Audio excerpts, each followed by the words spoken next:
स्वर सुधा मंच पर प्रस्तुत है मालती जोशी की कहानी। निर्वासित कर दी तुमने मेरी प्रीत। रात बड़े भैया का फोन आया था। रुंधे गले से उन्होंने बस इतना कहा था, सुमी, दिव्या नहीं रही। बस एक वाक्य और फोन चुप हो गया था। मैं भी निर्निमेष उसे देखते हुए काठ होकर रह गई थी। दिव्या नहीं रही?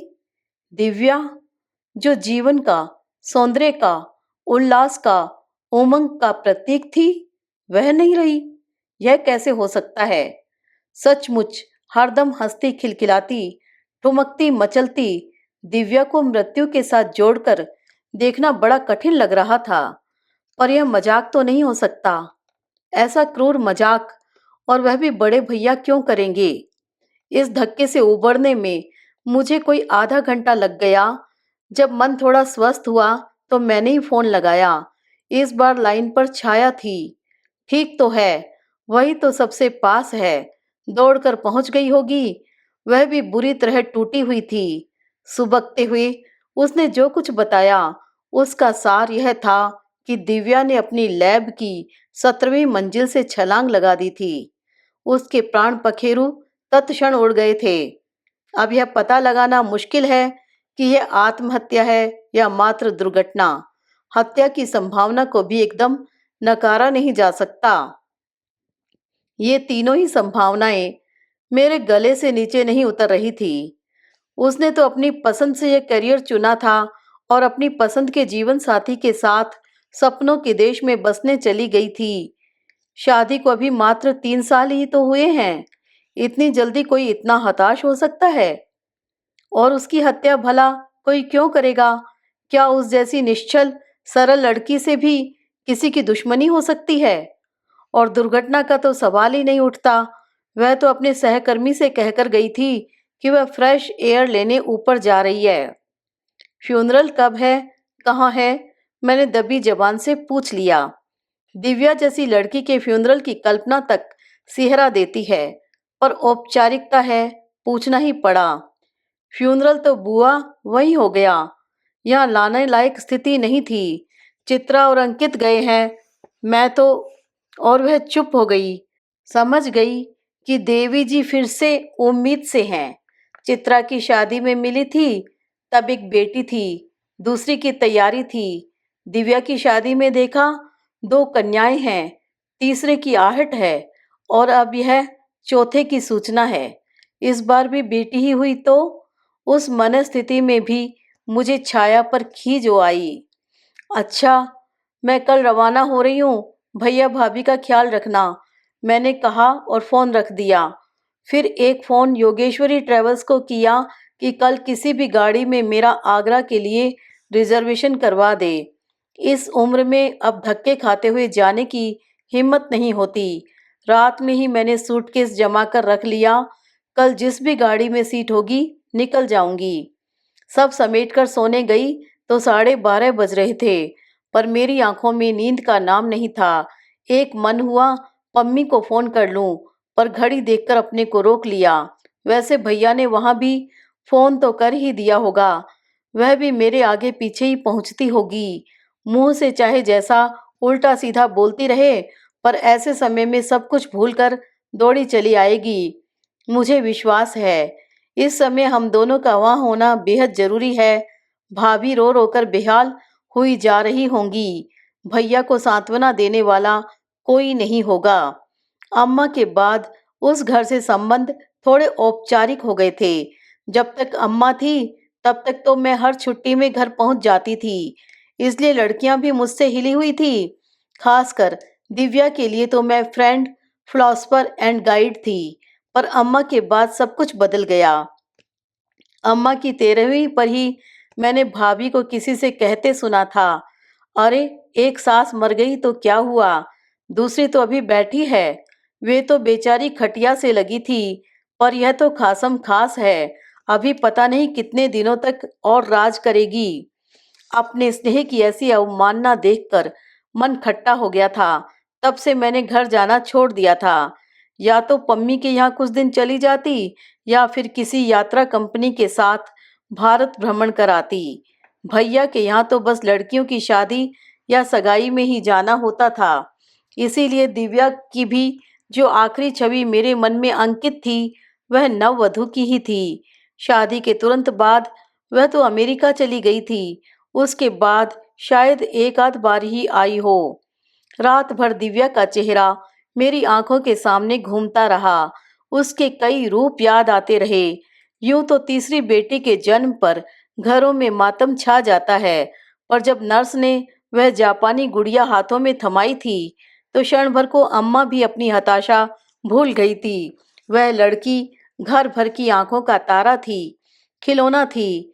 घर और बाहर उसने इतना प्यार बटोरा था कि उस पूंजी के सहारे वह 7 जन्म जी लेती। इसीलिए तो उसकी आत्महत्या की बात गले नहीं उतर रही थी।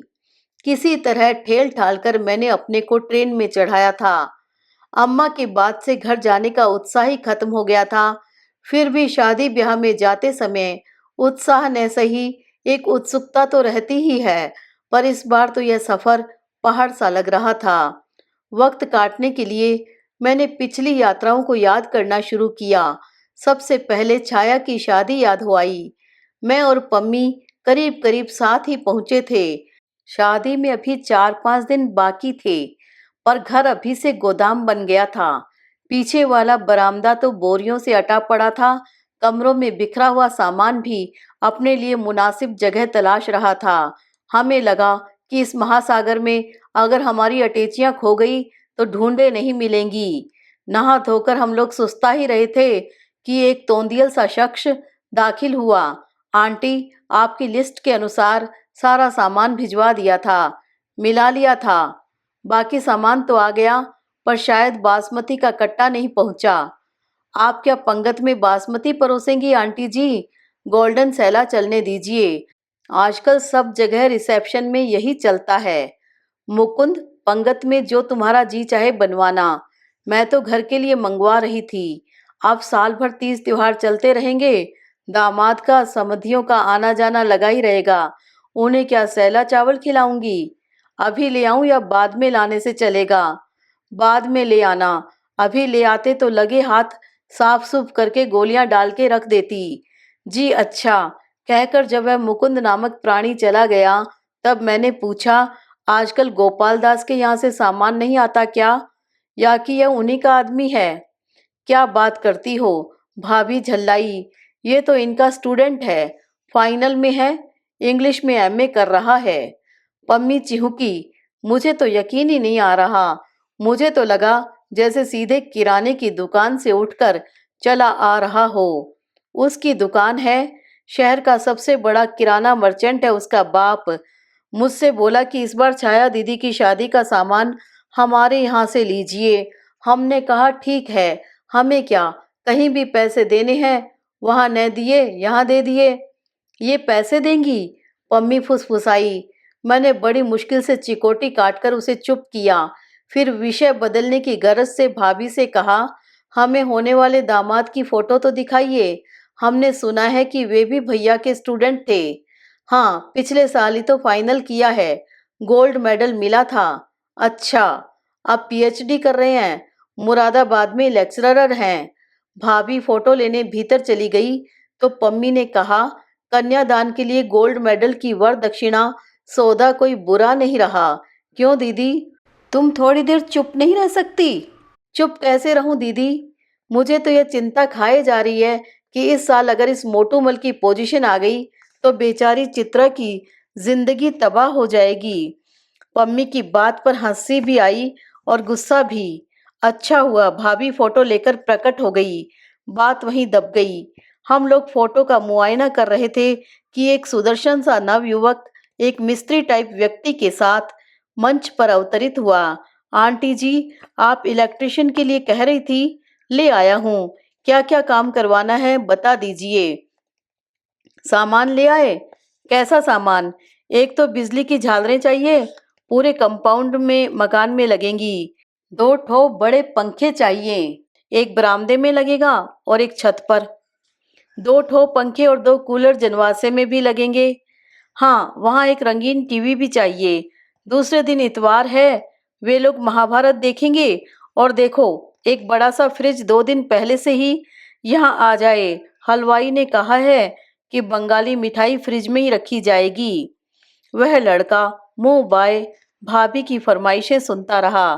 फिर धीरे से बोला, ये सब सामान कहाँ से आएगा? अब यह भी मैं बताऊंगी। अजीब आदमी हो, हाथ हिलाते चले आए। सामान नहीं होगा तो इस बिजली वाले का मैं क्या अचार डालूंगी?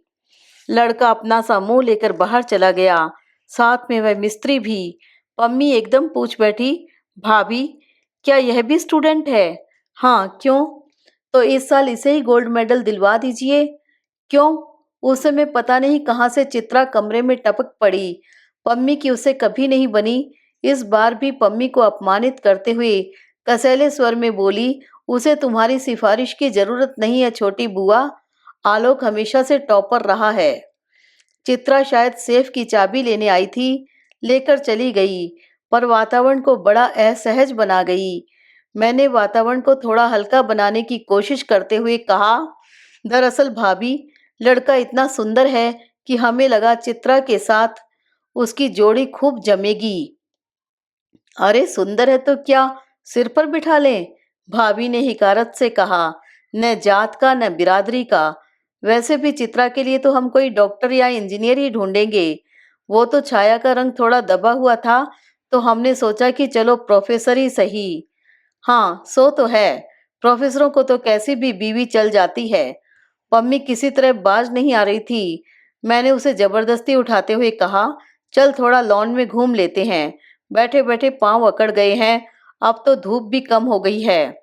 बाहर आते ही मैंने उसे आड़े हाथों लिया। तुम्हारी जबान पर क्या कांटे उगाए हैं, जो एक बात भी सीधी नहीं निकलती? कुछ भी कहने से पहले कम से कम मेरा तो ख्याल किया करो। तुम्हारे पास तो अपना घर परिवार है, पर मुझे तो रिटायर होकर यहीं इन्हीं लोगों के पास आना है। कोई जरूरी है? मेरे यहाँ भी तो आ सकती हो। बहुत संकोच हो रहा हो तो अपनी सारी जमा पूंजी मेरे छोटे के नाम कर देना। मैं बिल्कुल मना नहीं करूंगी। मैं कोई माकूल सा जवाब सोच ही रही थी कि उसने कहा, दीदी उधर फाटक पर देखो। मैंने देखा, आलोक नामक वह शख्स अपने स्कूटर पर अब भी बैठा हुआ सड़क ताक रहा था। कमाल है, इतनी लताड़ खाने के बाद भी जनाब अब भी जमे हुए हैं। गोल्ड मेडल का सवाल है दीदी, शायद मिस्त्री को भेजकर सामान मंगवाया होगा। पर इस बार पम्मी का अंदाजा गलत साबित हो गया था। बाद में पता चला था कि बिजली का काम भी मोटू मल ने ही अंजाम दिया था, इस फिक्रे के साथ कि यह काम क्या उस घोंचू के वश का है। उस समय आलोक को मिस्त्री का नहीं, किसी और का ही इंतजार था। एकाएक वह सतर्क होकर खड़ा हो गया। एक साइकिल सड़क से सरपट आती हुई सर्र से फाटक के भीतर दाखिल हुई, और उसके साथ साथ आलोक भी। वह दिव्या थी, स्कूल से लौटी थी। आते ही दोनों में तकरार शुरू हो गई। यह वक्त है तुम्हारा घर लौटने का? घड़ी देखी है? ओफो, नाराज क्यों होते हैं? एक्स्ट्रा क्लास थी आज फिजिक्स की। फेंको मत, जुलाई में कहीं एक्स्ट्रा क्लास लगती है? लगती है बाबा, हमारे यहाँ 10th और 12th के लिए वीक में 2 बार लगती है, उसने रुआसी आवाज में कहा। और आप अभी जाना मत, मैं अभी तैयार होकर आई। कहाँ जाना है? मार्केट, और कहाँ? चूड़ियाँ लेनी है, मेकअप का सामान खरीदना है, टेलर के यहाँ से लहंगा उठाना है। तो जाओ जल्दी करो। जैसे ही वह मुड़ी, उसने हम लोगों को देखा। अरे आप लोग कब आई? आलोक दा, ये दोनों मेरी बुआ हैं। ये सुम्मी बुआ और ये पम्मी बुआ। उसने शालीनता से हाथ जोड़ लिए। दिव्या ने हमारे पाँव को हल्का सा स्पर्श किया और भीतर भाग गई। जाते हुए फिर एक बार आलोक को रुकने के लिए जता गई। ऐसा शायद पहली बार हुआ था कि उसने मेरा इतना औपचारिक अभिवादन किया हो। नहीं तो वो बस लिपट जाती थी, झूम जाती थी, मचल जाती थी कि अभी सूटकेस खोलकर दिखाइए कि हमारे लिए क्या लाई है। थोड़ा बुरा तो लगा, पर मैंने मन को समझा लिया कि दिव्या अब बड़ी हो गई है, बच्ची नहीं रही। और सचमुच जब वह तैयार होकर बाहर आई तो मानना पड़ा कि वह बड़ी हो गई है। स्कूल यूनिफॉर्म में गुड़िया सी दिखती दिव्या सलवार सूट में एकदम आकर्षक युवती लग रही थी। वह बाहर आई तो भाभी भी साथ थी। दोनों में खूब चकचक हो रही थी। मुझे देखते ही दिव्या बोली, अच्छा बुआ, फंक्शन में एक आध दिन लिपस्टिक लगाने में कोई हर्ज है? मैं भाभी का मूड देखकर जवाब सोच रही थी कि भाभी बोल उठी, अरे जब एक आध बारी लगानी है तो अलग से खरीदने की क्या जरूरत है? अजब तमाशा है, तीनों का सामान अलग आएगा। बड़ी तो खैर दुल्हन है, पर ये दोनों तो साझे में काम चला सकते हैं कि नहीं? एक हमारा जमाना था, घर में एक पाउडर का डिब्बा आता था, घर भर लगाता था। हमारा आपका जमाना बहुत पीछे छूट गया भाभी। हमारे यहाँ तो वह इकलौता पाउडर का डिब्बा भी बाबूजी से छुपाकर लाना पड़ता था, नहीं तो घर में महाभारत मच जाता था। तब तक आलोक और दिव्या फाटक तक पहुंच चुके थे। आलोक ने स्कूटर स्टार्ट किया और दिव्या उछलकर पीछे बैठ गई। उनके आंखों से ओझल होते ही पम्मी ने एक विशिष्ट भंगिमा से मेरी ओर देखा। मैं कुछ समझ पाती इससे पहले ही भाभी ने उसका मतलब भांप लिया। तमक कर बोली, पम्मी जी, ज्यादा चतुराई न झाड़ो। सुम्मी कुछ समझे न समझे, हम तुम्हारे इशारे खूब समझते हैं। बेटों वाली हो न, इसीलिए तुम्हारी नाक ऊंची है। हमें तो पग पग पर इन लड़कों का मुंह जोहना पड़ता है। इस जमाने में लड़कियों को क्या कहीं अकेले भेजा जा सकता है? फिर तुम्हारे भैया तो हमेशा कहते रहते हैं कि तुम एक बेटे के लिए रोती रहती हो। तुम्हारे तो इतने बेटे हैं, इन्हें ही अपना समझो। कहते कहते उनका गला भर आया था। अनजाने ही पम्मी ने उनकी दुखती रग छू दी थी। बड़ी मुश्किल से उन्हें शांत किया जा सका था। इसके बाद मैंने पम्मी से कसम ले ली थी कि जितने दिन रहेगी शराफत से रहेगी। एक बार भी बदतमीजी की तो मैं उसी दम भोपाल लौट जाऊंगी। इसके बाद पम्मी ने तो शराफत ओढ़ ली, पर मेरी ही नजरें चोर बन गई। जब भी वे दोनों साथ होते, मैं अनचाहे उनकी ही गतिविधियां नोट करती रहती। उस घर में आलोक की कोई हैसियत हो न हो, दिव्या के लिए उसका शब्द आदेश था। हर काम में, हर बात में आलोक का सहयोग और सहमति आवश्यक थी। अल्पना के लिए आलोक का सर्टिफिकेट चाहिए, नहीं तो वह उसे मिटाकर दोबारा बनाएगी। मेहंदी का डिजाइन वे पसंद करेंगे। दिव्या के चेहरे पर कौन सी हेयर स्टाइल फबेगी, इसे भी वे ही तय करेंगे। कपड़ों का चुनाव तो उन्हीं को करना था। गरज यह है कि हर बात में उनकी मुहर का लगना जरूरी था। लेडी संगीत वाले दिन की घटना याद आ रही है। उस दिन दिव्या ने खूब रंग जमाया। मुझे तो पता ही नहीं था कि वह इतना अच्छा नाच लेती है। उस दिन बहुत सुंदर भी लग रही थी। किसी ने कहा, दिव्या, तुम्हारा चुन्नी बेस मोरपंखी है न? शादी वाले दिन लम्हे वाला डांस, बागों में मोर नाचे, मजा आएगा। नहीं, एक गरज सी सुनाई दी। हम सब चौंक पड़े। तब तक हमें आलोक की उपस्थिति का एहसास ही नहीं था। हमें पता ही नहीं था कि बरामदे में बैठा वही कैसेट चला रहा था। शादी में कोई नहीं नाचेगा, उसने सख्त लहजे में कहा। क्यों? दिव्या ने इतराकर पूछा। ये कोई फिल्मों का सेट है कि घर की लड़कियां नाचेंगी? पता है, ठेठ गांव की बारात है और गांव में नाचने वाली लड़कियों को अच्छी नजर से नहीं देखा जाता। पर मेरे इतने महंगे सूट का क्या होगा? अपनी शादी पर पहन लेना, पर इस शादी में नाच वाच नहीं होगा, कह दिया। और सचमुच नाच नहीं हुआ और न ही दिव्या ने वह सूट पहना। पर उसने जो भी पहना था उसमें भी वह गजब ढा रही थी। देखने वालों की आंखें उस पर अटक जाती थी। आलोक को यह भी सहन नहीं हुआ। डपट कर बोला, तुम्हें दौड़ दौड़ कर कोल्ड ड्रिंक सर्व करने की क्या जरूरत है? ये इतने सारे बैरे यहाँ किस लिए हैं? फिर मुझसे बोला, बुआ जी, इसमें तो जरा भी अकल नहीं है। जरा आप ही इसे समझाइए। और इन उजड़ गंवारों को तो देखिए, कैसे आंख फाड़ फाड़ कर घूर रहे हैं, जैसे लड़की पहली बार देख रहे हों। मेरा वश चले तो किसी को उनके सामने ही न पड़ने दूं। और सचमुच उसने ऐसा ही किया। दिव्या को बुरा तो लगा होगा, पर वह आलोक की अवज्ञा नहीं कर सकी। यह उम्र ऐसी ही होती है, हम जिसे चाहते हैं उसकी हर बात सिर माथे लेते हैं। दिव्या उम्र के उसी मोड़ पर थी। आलोक उससे 4-5 साल बड़ा था, इसी नाते उसे हिदायतें भी दे रहा था, उसकी हिफाजत भी कर रहा था। मैं परेशान हो उठी थी। मैंने जिस सच को 4 दिन में पकड़ लिया था, क्या भैया भाभी उससे अनजान होंगे, या कि उनकी नज़रों में दिव्या अब भी बेबी ही थी, या कि फिर यह मेरा ही भ्रम था। चित्रा छाया से 3 साल छोटी थी। 3 साल बाद उसकी भी शादी का नंबर आ गया। एमएससी में टॉप करके चित्रा उन दिनों आसमान में उड़ रही थी। आईएएस बनने के ख्वाब देख रही थी। भैया ने अपनी लाडली के लिए आईएएस दूल्हा ही ढूंढ दिया। मैं और पम्मी तो छाया की शादी के ठाठ देखकर ही दंग रह गए थे, पर चित्रा की शादी देखकर लगा कि वह ठाठ बाट तो कुछ भी नहीं था।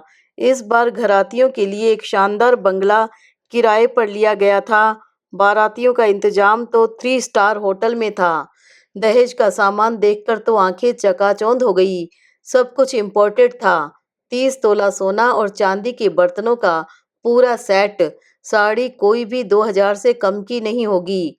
पिछली बार की तरह इस बार भी हम विस्मय विमुग्ध थे। क्या सचमुच भैया की इतनी हैसियत है?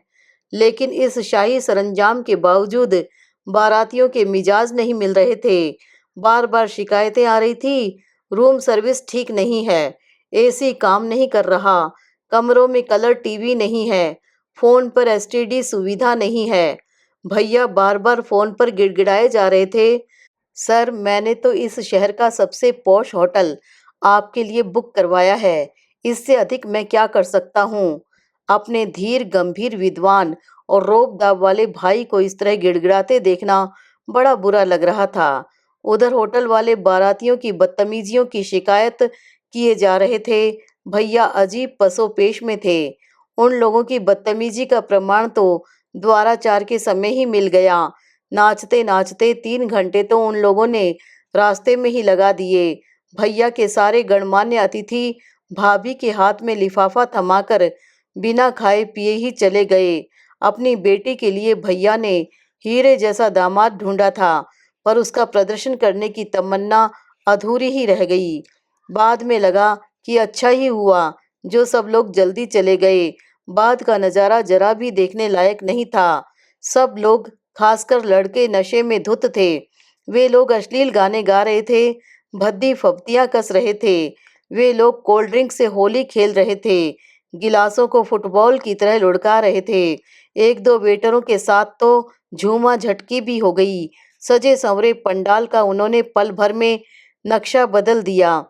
कैटरर के साथ बदसलूकी की तो वह जाने की धमकी देने लगा। अब भैया कभी उसके हाथ जोड़ रहे थे तो कभी उन लड़कों के। मेरा तो खून खोल उठा था।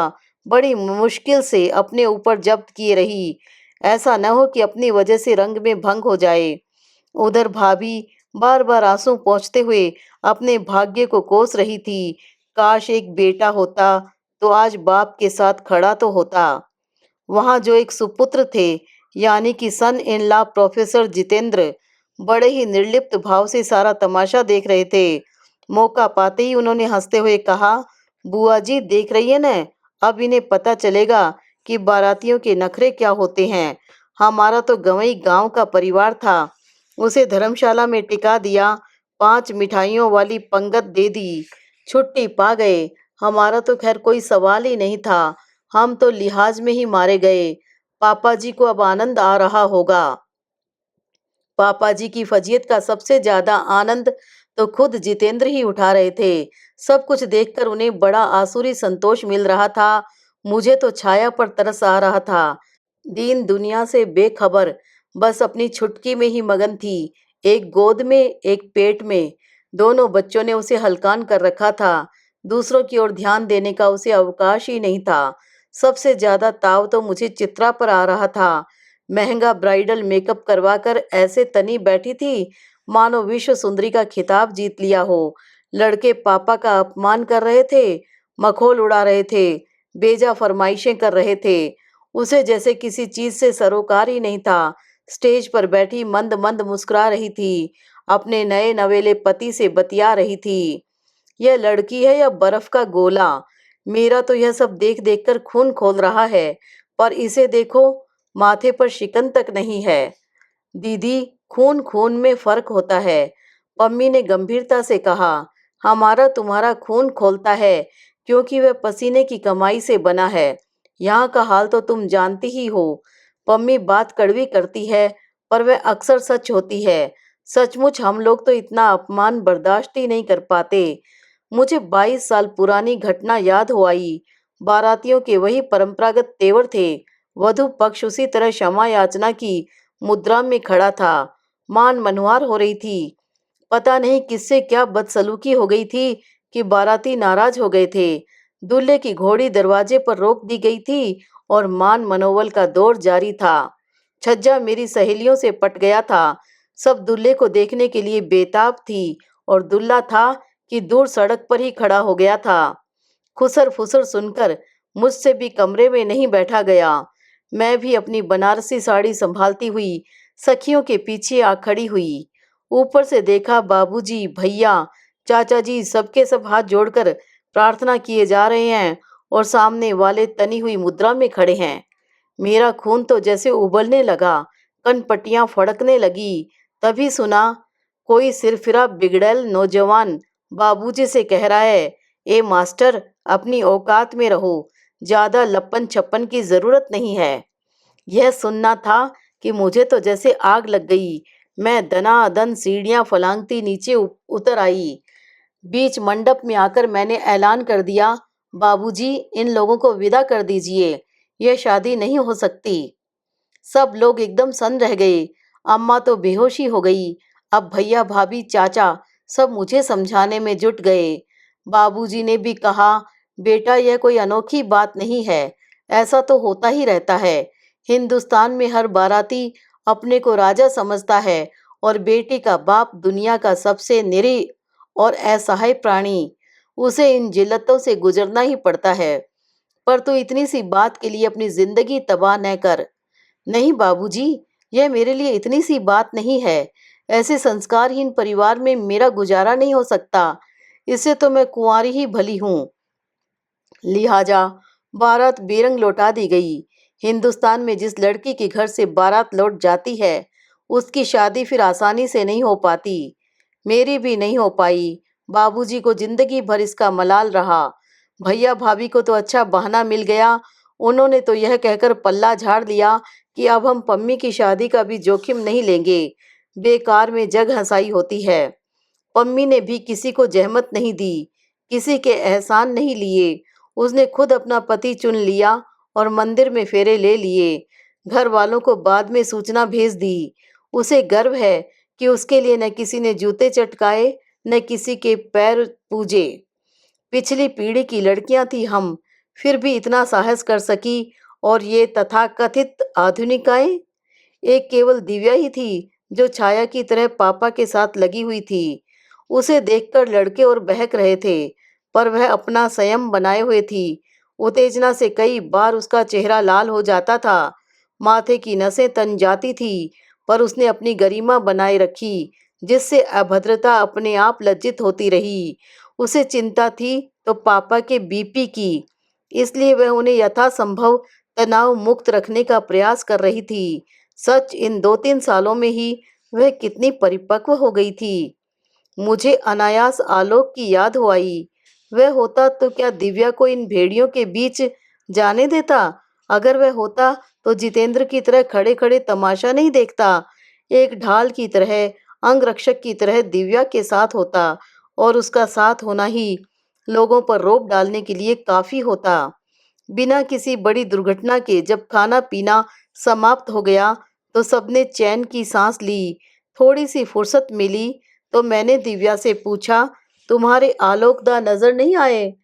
वे तो कब के पास होकर चले गए। उन्हें निमंत्रण नहीं दिया? पापा के इतने सारे स्टूडेंट्स हैं, किस किस को निमंत्रण देंगे? फिर आलोकदा का तो पता भी हमारे पास नहीं है। उन्होंने कभी संपर्क करने की कोशिश ही नहीं की। मैंने पैनी नजरों से उसकी आंखों में झांक कर देखा, चेहरा पढ़ने की कोशिश की, पर मुझे वहां कुछ नहीं मिला। क्या बचपन के साथ बचपन का प्यार भी हवा हो गया, या कि वहां ऐसा कुछ था ही नहीं? दिव्या जब किसी काम से उठकर चली गई तो छाया ने अपनी छुटकी को थपकते हुए कहा, एक बात बताऊं बुआ, किसी से कहोगी तो नहीं? पम्मी बुआ से तो बिल्कुल भी नहीं। नहीं कहूंगी, किसी से भी नहीं कहूंगी। बताओ क्या बात है? अगर चाहते तो आलोक को भी बुला सकते थे, पते की कोई समस्या नहीं थी। यहीं का तो है वह। कोई भी घर से पता ले आता, पर जानबूझकर नहीं बुलाया। क्यों? आपको पता है उसने क्या किया? क्या किया? अरे, ये लड़के होते ही ऐसे हैं। उंगली दो तो पहुंचाई पकड़ लेते हैं। मतलब? अरे, बड़ा भाई जानकर दिव्या थोड़ा हंस बोल लेती थी। जनाब पता नहीं क्या समझ बैठे। जाते हुए पापा से दिव्या का हाथ ही मांग बैठे। फिर फिर क्या? मम्मी ने ऐसा फटकारा कि बच्चों जिंदगी भर याद रखेंगे। दिव्या ने क्या कहा? वह क्या कहेगी? उसे तो हमने भनक तक नहीं लगने दी। बेचारी गले गले तक पीएमटी की पढ़ाई में डूबी हुई थी। उसे डिस्टर्ब करने की तो कोई तुक ही नहीं थी। उसका करियर चौपट हो जाता।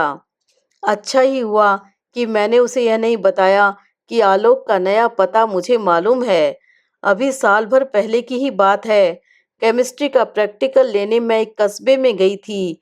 आजकल हर कहीं कॉलेज खुल गए हैं। छोटा सा कस्बा था। कॉलेज की छोटी सी इमारत थी। पता चला यहाँ तीनों फैकल्टी है। लॉ क्लासेस रात में लगती हैं। जैसे ही भीतर प्रविष्ट हुई, एक गोरे चिट्टे युवक ने आकर प्रणाम किया। बुआ जी पहचाना? क्षण भर सोचकर मैंने कहा, आलोक हो न? चलिए पहचान तो लिया। तुम यहाँ क्या कर रहे हो? जी हिस्ट्री में एमए कर रहा हूँ। हिस्ट्री में? क्यों? जी अंग्रेजी में तो गोल्ड मेडल मिला नहीं, सोचा हिस्ट्री में ट्राई कर लेते हैं। वैसे आईएएस की तैयारी कर रहा हूँ। लोग सोचते हैं कि उसमें हिस्ट्री बड़े काम आती है, तो मैंने सोचा। अरे, तो उसके लिए शहर में रहकर कोचिंग लो न। यहाँ क्यों पड़े हो? यहाँ एक हायर सेकेंडरी स्कूल में जॉब ले लिया है। सुबह कॉलेज में पढ़ता हूँ, दोपहर स्कूल में पढ़ाता हूँ। थोड़ा पैसा जमा कर लूँ, फिर कोचिंग के लिए दिल्ली चला जाऊंगा। मुझे उसकी आर्थिक स्थिति के बारे में ठीक ज्ञान नहीं था, इसलिए मैंने ज़्यादा कुरेदना ठीक नहीं समझा। फिर उसी ने पूछा, आप यहाँ कब तक हैं? बस आज भर को। सुना है वापसी की गाड़ी रात में मिलेगी। तो फिर ठीक है, शाम को आता हूँ। कुछ देर मेरे कमरे में आराम कर लीजिएगा, फिर थोड़ा घुमा लाऊंगा। रात को ट्रेन पर भी चढ़ा दूंगा। मैंने उसका निमंत्रण सहर्ष स्वीकार कर लिया। उसे देखकर मुझे इतनी खुशी हुई थी कि मुझे स्वयं आश्चर्य हो रहा था। सच तो यह है कि अजनबी शहर में एक भी चेहरा जाना पहचाना मिल जाए तो बड़ा सुकून मिलता है। कॉलेज वालों को उसने मेरे आतिथ्य का मौका ही नहीं दिया। स्कूटर पर बिठाकर सीधे अपने कमरे पर ले गया। वहाँ नाश्ते का, चाय का पूरा सरंजाम था। फ्रेश होने के बाद चाय पीते हुए मैंने बातों का सिलसिला शुरू किया। दिव्या का मेडिकल में हो गया है, तुम्हें पता तो होगा। अच्छा, कहाँ हुआ है? जबलपुर में। कमाल है, ये दूसरा साल चल रहा है और तुम्हें पता भी नहीं। तुम तो उसके गुरु हुआ करते थे। अरे काहे का गुरु? वह तो एक बेगार थी जो मैं ढो रहा था। आंटी जी तो हर किसी से कुछ न कुछ काम लेने में माहिर थी। मैंने बीएससी किया था, इसलिए दिव्या की कोचिंग मेरे गले पड़ गई। यह बात तो तुम ठीक कहते हो। हमारी भाभी इस मामले में बड़ी उस्ताद है। उन्हें डर भी नहीं लगता। घर में 3-3 जवान लड़कियां हैं, फिर भी लड़कों का जमघट लगा रहता है। पता नहीं भैया को यह सब कैसे अच्छा लगता है। पता है एक जमाने में वे इतने स्ट्रिक्ट हुआ करते थे कि हमारे लिए उनके दोस्तों के सामने निकलना तक मना था। पानी भी देना होता था तो दरवाजे के भीतर से ट्रे पकड़ाते थे। सर को तो शायद अब भी ये सब अच्छा नहीं लगता। दबी जबान से कहते भी हैं कि बच्चों को पढ़ने लिखने दो, क्यों अटका कर रखती हो। पर आंटी कहाँ मानती हैं।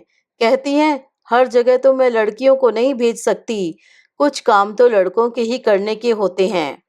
भाभी के पास यही एक हथियार तो है जिसके बल पर वे भैया को चुप करा देती हैं। माफ कीजिए, पर आपके भैया इतने बेचारे भी नहीं हैं।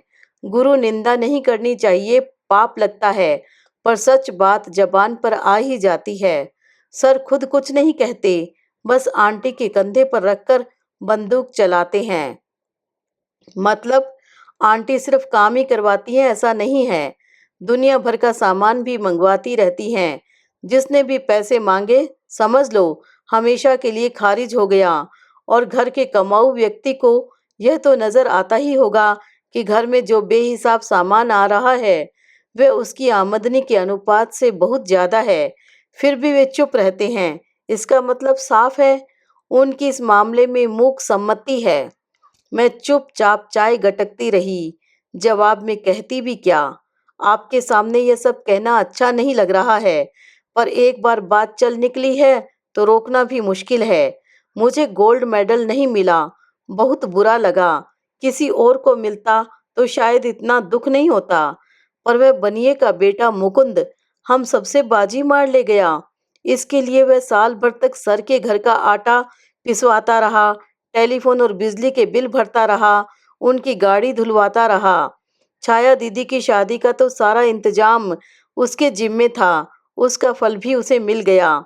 मेरी तो न इतनी हैसियत थी, न यह तरीका मुझे गंवारा था। सर ने जितेंद्र भैया को भी इसी तरह मेरिट दिलवाई थी। मुकुंद के समय भी उन्होंने यही उठापटक की, खुद अपने हाथों से निबंध के पॉइंट्स बना बनाकर उसे दिए थे। मैंने मुकुंद की फाइल में खुद देखे थे, एक यही पेपर तो था जिसमें मैं मात खा गया। लोग कहते हैं आजकल के लड़कों को गुरुओं पर श्रद्धा नहीं रही। आप ही बताइए, ऐसे में श्रद्धा टिक सकती है? लड़का वाकई बहुत हताश, बहुत उदास हो गया था। मैंने उसकी पीठ थपथपाकर कहा, तुम तो बहुत जहीन लड़के हो आलोक। हर कहीं तो ये मुकुंद तुम्हारा रास्ता नहीं रोक सकता। देखना, एक दिन तुम उससे बहुत आगे निकल जाओगे, वह तुम्हारी छाया भी छू नहीं पाएगा। वह फीकी सी हंसी हंस दिया था। अब लगता है वह लड़का कितना शालीन, कितना सुसंस्कृत है। उसने सिर्फ अपने गोल्ड मेडल की बात की थी, दिव्या का दर्द वह साफ छिपा गया था। दिव्या की शादी का निमंत्रण बिना किसी पूर्व सूचना के फोन पर ही मिला था। वहां पहुंचकर देखा, निमंत्रण जितना अनौपचारिक था, शादी का कार्यक्रम भी उसके अनुरूप ही था। मैं एक दिन पहले पहुंची थी, फिर भी घर में जरा भी चहल पहल नहीं थी। मेहमानों के नाम पर मैं थी, पम्मी थी, दिव्या के मामा मामी थे और छाया, चित्रा का परिवार था। पता चला बाराती भी कुल जमा 5 ही होंगे। वे लोग सुबह की फ्लाइट से आएंगे, घर में चाय नाश्ता होगा, फिर सब लोग आर्य समाज मंदिर चले चलेंगे। वहाँ जरूरी रस्में करवाई जाएंगी। लौटते हुए होटल में शानदार खाना होगा और शाम की फ्लाइट से वे लोग दुल्हन को लेकर रवाना हो जाएंगे। मैंने कहा, यह क्या बात हुई भैया? इस घर की, इस पीढ़ी की यह आखिरी शादी है, कुछ तो धूमधाम होनी चाहिए। शाम को एक अच्छा सा रिसेप्शन ही दे देते। अपनी लाडली से पूछो, वह इसी शर्त पर तो राजी हुई है, नहीं तो रजिस्टर्ड मैरिज के लिए ही अड़ी हुई थी, पर हमारा मन नहीं मान रहा था। हमने कहा सादगी से ही सही, संस्कार तो होने चाहिए। बड़ी मुश्किल से तैयार हुई है। दिव्या ने कहा, अब इस घर में 2-2 हंगामे हो तो चुके हैं, तीसरा नहीं भी हुआ तो क्या फर्क पड़ता है? अब तुम ही बताओ बुआ, उतना सब झेलना क्या पापा के वश का है? फाइनेंशियली भी और फिजिकली भी। He is a weak man, you know. और वो काम तो ऐसा है कि एक बार शुरू हो गया तो समेटने वाला कौन है? रिटायरमेंट के बाद अब तो विद्यार्थियों का आसरा भी नहीं रहा। मैं दुल्हन बनकर मंडप में बैठ जाऊंगी तो लोगों से कोई पानी पूछने वाला भी नहीं होगा। हमारी दीदी लोगों के मिजाज तो तुम देख ही रही हो। और फिर जब लड़के वालों को इन चीज़ों में कोई दिलचस्पी नहीं है तो हमें क्या पड़ी है? भाभी बता रही थी कि तुमने गहने कपड़े कुछ भी लेने से इनकार कर दिया है। यह बताओ कि अब देने के लिए इन लोगों के पास कुछ शेष भी है? दोनों शादियों ने पापा को एकदम निचोड़ कर रख दिया है। अब जो ग्रेजुएटी और फंड वगैरह की रकम मिली है, वही उनकी जेब में कुल बुला रही है। वही सब मुझ पर खर्च कर देंगे तो बाकी जिंदगी क्या करेंगे? किसका मुंह देखेंगे? अपने को फकीर बनाकर वे यदि मुझे कुछ देते भी हैं तो वह मेरे साथ तो जाएगा नहीं, सास के लॉकर में पड़ा रहेगा, उनके वार्डरोब की शोभा बढ़ाएगा। इसमें क्या तुक है? उन लोगों ने कुछ मांग नहीं की। नहीं, सिर्फ मेरा एयर फेयर मांगा है। मैं तो इसके लिए भी तैयार नहीं थी, क्योंकि शादी के बाद यह एक तरह से उनकी जिम्मेदारी है। पर पापा ने कहा मुझे कम से कम बेटी को विदा करने का श्रेय तो लेने दो, तो मुझे चुप हो जाना पड़ा। मैं तो दंग रह गई। वह नन्ही सी गुड़िया कितनी समझदार हो गई थी, कितनी दूर तक का सोच रही थी। अपने मम्मी पापा की उसे कितनी चिंता थी। भैया के तीनों बच्चों में वह सबसे ज्यादा सहृदय और समझदार थी। वही लड़की अब इतनी दूर जा रही थी। खुशी की बात यही थी कि लड़का भी बड़ा हंसमुख और सुलझा हुआ था। पिछले 6 सालों से बाहर था, पर अभी तक अपनी संस्कृति, अपनी सभ्यता को भूला नहीं था। लोग भी बड़े सज्जन लगे। नहीं तो अपने ग्रीन कार्ड होल्डर बेटे को कोई यूं सैंत मैत में ब्याह देता है क्या। अपनी बर्थ पर लेटे लेटे मैं अविनाश का, दिव्या के पति का चेहरा याद करने की कोशिश कर रही थी। देखने में तो बड़ा सौम्य और सुशील लग रहा था, पर जो युवक 6 साल तक अकेले अमेरिका जैसे देश में रहा हो, उसके बारे में क्या कहा जा सकता है। हो सकता है उसका वहाँ कोई अफेयर हो और माँ बाप की मर्जी की खातिर ही वह इस शादी के लिए राजी हुआ हो। पर उसके माँ बाप इतने दकियानुसी तो नहीं लगे। नहीं दिव्या इतनी दब्बू थी कि चुपचाप अन्याय सह लेती। वह तो उल्टे पैरों वापस आ जाती। फिर कहाँ क्या गड़बड़ हो गई। इन 3 सालों में मुझे उसका एक ही पत्र मिला था। अपने उस इकलौते पत्र में वह अपने काम से, अपने जीवन से बड़ी खुश नजर आ रही थी। वह आमाशय की किसी बीमारी पर रिसर्च कर रही थी। पत्र में उसने अपनी लैब, वहाँ के साधन, वरिष्ठों के सहयोग और प्रोत्साहन के विषय में विस्तार से लिखा था। उसने पत्र में लिखा था कि बुआ, अगर यही सब हमें अपने घर में मिलने लगे तो अपनी जड़ों से कटकर कोई इतनी दूर क्यों जाना चाहेगा। दरअसल उसे खुद अपनी जड़ों से कटना, अपनों से दूर जाना बहुत साल रहा था। शादी वाले दिन भी मुझसे कह रही थी कि अगर मेरा वश चलता तो मम्मी पापा को इस उम्र में अकेला छोड़कर मैं कहीं नहीं जाती। तब मैंने ही उसको दिलासा दिया था, पागल, आजकल घर में रहता कौन है। लड़का हो या लड़की, सब बाहर भागते हैं। सबकी अपनी महत्वाकांक्षाएं होती हैं, इसीलिए माँ बाप भी बाधा नहीं डालते। तुम अपने अविनाश को ही ले लो, उसे घर छोड़े कितने साल हो गए। और आजकल तो टेलीफोन है, हवाई जहाज है, दुनिया इतनी सिमट गई है कि दूरियों का पता ही नहीं चलता। घर इस बार भी मेहमानों से भरा हुआ था, पर इस बार माहौल में वह रौनक नहीं थी। पूरे वातावरण में एक उदासी घुल गई थी। भैया एकदम टूट गए थे। दुख की इस घड़ी में वह एकदम अकेले पड़ गए थे। भाभी रो रो कर बेहाल हुई जा रही थी। उन्हें अपनी ही सुध नहीं थी। वह भैया को क्या देखती। घर में उनके पीहर वालों का ही जमघट था। वे 24 घंटे उन्हीं को घेरे रहते। छाया को भी बच्चों की सास संभाल से जितना वक्त मिलता वह माँ की सेवा शुश्रूषा में लगा देती। भैया के लिए किसी के पास वक्त नहीं था, या फिर उनके दुख का किसी को अंदाजा नहीं था। मेरे वहां पहुंचने से भैया को बहुत राहत मिली। पम्मी भी आ जाती तो बहुत अच्छा होता, पर उसका अभी अभी अपेंडिक्स का ऑपरेशन हुआ था। वह इतना लंबा सफर करने की स्थिति में नहीं थी। मातमपुरसी वालों का तांता लगा हुआ था। उनके पास भैया को ही बैठना पड़ता था। छाया को छोड़कर जितेंद्र भी अपनी नौकरी पर लौट गए थे। मैं पहुंच गई तो लोगों से मिलने का भार मैंने अपने ऊपर ले लिया। लोगों की सहानुभूति कम और उत्सुकता ज्यादा थी। क्या हुआ, कैसे हुआ, क्यों हुआ, वे लोग प्रश्नों की झड़ी लगा देते। दुख तो यह था कि इनमें से एक भी प्रश्न का उत्तर हमारे पास नहीं था। हम लोग खुद चित्रा और अंकित की प्रतीक्षा कर रहे थे। उन लोगों ने वहां से बस एक बार फोन किया था, सिर्फ अपने सकुशल पहुंचने की सूचना दी थी और कहा था बाकी बातें घर आकर होंगी। मतलब यह कि हमारे लिए वे दुख की घड़ियां भी निरापद नहीं थी। मन में तरह तरह की शंकाओं का ज्वार उठता रहता था। रोज की डाक में करीब 5-6 पत्र आ जाते थे। उनका जिम्मा भी मैंने अपने ऊपर ले लिया। सोच लिया कि एक आभार पत्र छपवा कर सब दूर भेज दूंगी। इसके लिए भैया को परेशान नहीं करूंगी। 2-3 दिन बाद मैंने भैया से धीरे से पूछा, दिव्या की ससुराल से कोई नहीं आया? वे लोग क्यों आएंगे? क्यों? अगर यह हादसा अविनाश के साथ होता तो आप जाते कि नहीं? छाया बतला रही थी कि उन लोगों ने तो अब तक एक फोन भी नहीं किया। कहाँ किया? डिटेल्स जानने के लिए मैंने ही एक बार लगाया था, तो किसी ने ढंग से बात भी नहीं की। अच्छा, ऐसी भी क्या नाराजगी है? नाराजगी तो है। क्यों? भैया ने टोह लेने की गरज से इधर उधर देखा, फिर बोले, चल ऊपर छत पर चलते हैं, थोड़ा खुली हवा में बैठेंगे, यहाँ तो दम घुटने लगता है।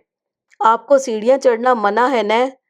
अरे कुछ नहीं होता, जब इतना बड़ा घाव झेल गया तो एक आध बार सीढ़ी चढ़ने से कुछ नहीं होगा। मैं समझ गई कि खुली हवा का तो बहाना है, भैया मुझसे कुछ कहना चाहते हैं, इसलिए फिर मैंने प्रतिवाद नहीं किया। छत पर हमेशा की तरह दो बेंत की कुर्सियां पड़ी हुई थी, वहां बैठकर थोड़ा सुस्ताने के बाद भैया बोले, यह बात मैंने तुम्हारी भाभी को भी नहीं बताई थी, किसी को भी नहीं बताता, पर अब लग रहा है इसे मन में रखे रखे मेरी छाती फट जाएगी, इसीलिए तुमसे कह रहा हूँ, सिर्फ तुमसे। आप मेरी ओर से निश्चिंत रहिए भैया, आपकी बात कहीं नहीं जाएगी, सिर्फ मुझ तक ही रहेगी, इसका विश्वास है तभी तो। भैया कुछ देर चुप रहे, फिर बोले, एक बार उनका फोन आया था। किसका? दिव्या के ससुर का। हाँ, बोले अविनाश वापस आना चाहता है, आकर यहाँ अपना नर्सिंग होम खोलना चाहता है।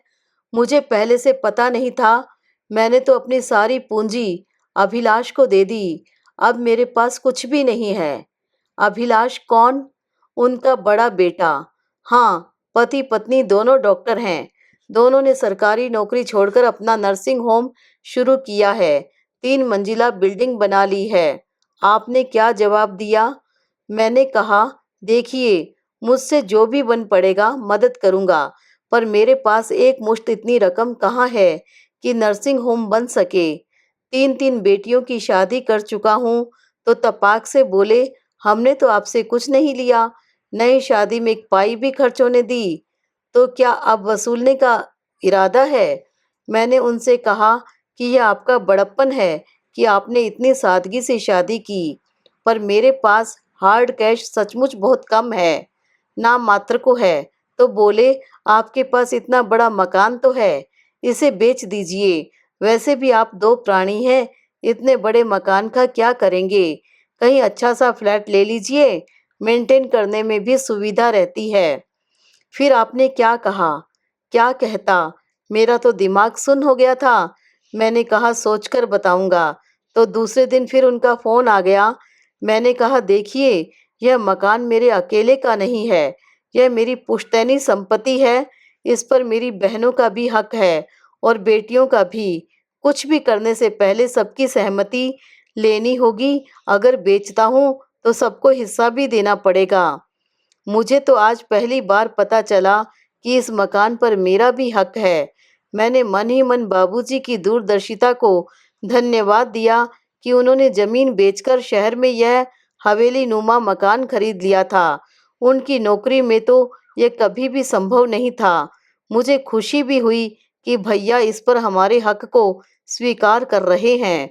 खुशी के उस आवेग में मैंने कहा, भैया, औरों की बात तो मैं नहीं जानती, पर मैंने अपना हक आपको दिया। भैया सूखी हंसी हंसकर बोले, अब तो खैर उसकी कोई ज़रूरत ही नहीं है, पर तुम्हारे विषय में मैं उस समय भी निश्चिंत था, पर और लोग अपना हक कैसे छोड़ देते और क्यों छोड़ते। पम्मी को तो मैंने शादी पर भी कुछ नहीं दिया था, छाया को 3 बेटियां ब्याहनी है, चित्रा को ज़रूरत नहीं है, फिर भी सबको देने के बाद जो बचता, उसमें या तो हमारे सिर पर छत बचती या अविनाश का नर्सिंग होम खड़ा होता। फिर मैंने उन्हें अपनी समस्या बताई तो बोले, देखिए, वह मेरा बेटा है, उसके लिए मैं तो कुछ न कुछ करूंगा ही, चाहे मुझे पत्नी के गहने ही क्यों न बेचने पड़े। आपके कान में बात डालने का मकसद सिर्फ इतना था कि वह आपका भी कुछ लगता है, इसलिए आपका भी कुछ फर्ज बनता है। इस समय वहाँ बहुत रिसेशन चल रहा है, बाहर वालों को जबरदस्ती रिटायर करके स्वदेश भेजा जा रहा है, इसलिए वह बहुत इनसिक्योर फील कर रहा है। मैं उसे आश्वस्त करना चाहता हूँ, कहने को तो घर में भी एक नर्सिंग होम है, पर वहाँ उसका काम करना ठीक नहीं होगा। वह हमेशा अपने आप को भाई का मातहत समझेगा। इस समय उसकी मनस्थिति इतनी विचित्र है कि जरा से में उसका ईगो हर्ट हो सकता है। भैया, मुझे तो यह सारा प्रोजेक्ट ही विचित्र लग रहा है। फिर उन्होंने एक और सुझाव दिया, आप ऐसा क्यों नहीं करते कि ऊपर अपने लिए 2 कमरे बनवा लें, नीचे का हिस्सा बच्चों के लिए छोड़ दें। वे अपने हिसाब से उसे डेवलप कर लेंगे। भैया, मुझे लगता है उनका शुरू से ही यह मकसद रहा होगा।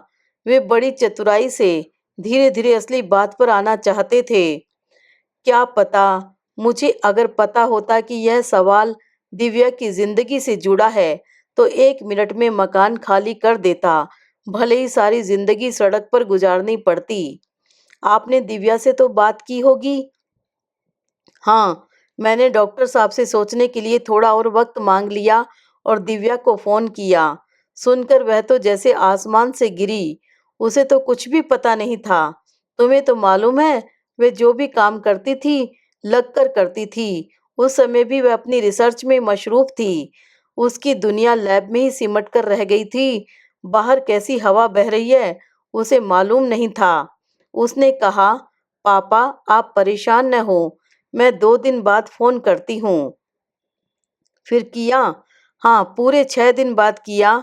बताया कि किसी गलत इंजेक्शन के कारण अविनाश के एक मरीज की मृत्यु हो गई थी। उसे सस्पेंड कर दिया गया है।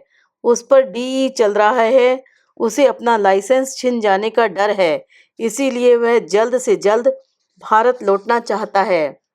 इतनी बड़ी घटना हो गई और दिव्या को, उसकी पत्नी को कुछ पता नहीं था। यही तो। वैसे इसमें दिव्या का भी दोष है। उसे भी थोड़ा चौकस रहना चाहिए था। पति की हर बात का ध्यान रखना चाहिए था। मेरे फोन के बाद उसने अविनाश से बात की, तब भी उसने कुछ नहीं बताया। यह तो उसने बाहर से पता लगाया। जब उसने अविनाश से सफाई मांगी, तो वह उल्टे उस पर ही बरस पड़ा कि तुम मेरी जासूसी करती हो। यह कब की बात है? यही कोई 3 महीने हुए होंगे। उसने कहा था, पापा, अब आप फोन मत करना, मैं ही कर लिया करूंगी। हमेशा बाहर से ही करती थी, क्योंकि अविनाश पूरे समय घर में ही रहता था। फिर एक दिन समधी जी का फोन आया। बहुत नाराज थे। बोले, यह तो हमारी आपस की बात थी, आपने बच्चों तक क्यों जाने दी? अब बेटा मुझ पर बिगड़ रहा है कि मैंने उसके ससुराल वालों के सामने हाथ फैलाकर उसे जलील किया है। यह उनका आखिरी फोन था। और दिव्या का 15 दिन पहले आया था। बस कुशल क्षेम से ज्यादा कुछ नहीं बोली। इन दिनों वैसे भी वह बड़ी डाउन लग रही थी। उसकी आवाज की वह खनक गायब हो गई थी।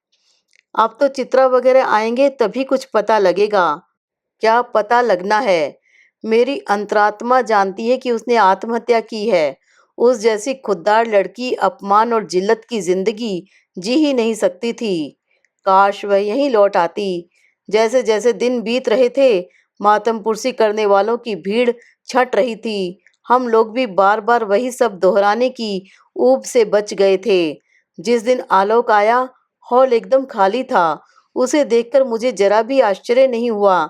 जानती थी, जहां भी होगा, खबर लगते ही दौड़ा चला आएगा। पर उसने बताया कि यह मात्र संयोग था। वह बहन की शादी में घर आया था। दिव्या के बारे में यहीं आकर पता चला। बताया कि वह आजकल असम में है, कलेक्टर है। बहन की शादी है तो पत्नी भी साथ आई होगी न? मैंने पूछा। जानना चाहती थी कि अब तक कुंवारा बैठा है या शादी कर ली। पत्नी आई तो है, पर उसे यहाँ नहीं ला सका। घर में मांगलिक कार्य है न। माँ मातम पुरसी पर आने की इजाजत नहीं देती। मैं तो खुद बिना बताए आया हूँ। जाने से पहले एक बार फिर आऊंगा तो आरती को भी साथ लेता आऊंगा। भैया पूरे वक्त गुमसुम बैठे रहे। उन्होंने आलोक को देखकर भी अनदेखा कर दिया।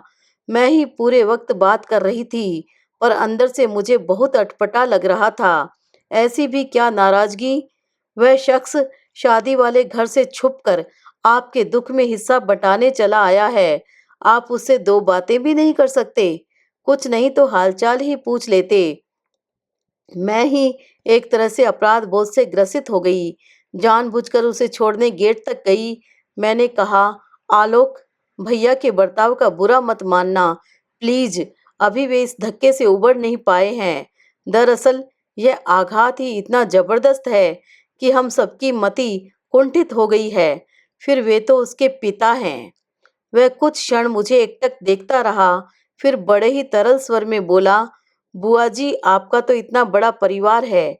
आप हैं, दीदी लोग हैं, सर हैं, क्या आप में से कोई ऐसा नहीं था जिससे वह मन की बात कह सकती, संकट के समय जिस पर भरोसा कर सकती? उसका इस तरह चुपचाप चले जाना क्या ज़रूरी था? और बात करते-करते उसकी आँखें छल-छला आई थी।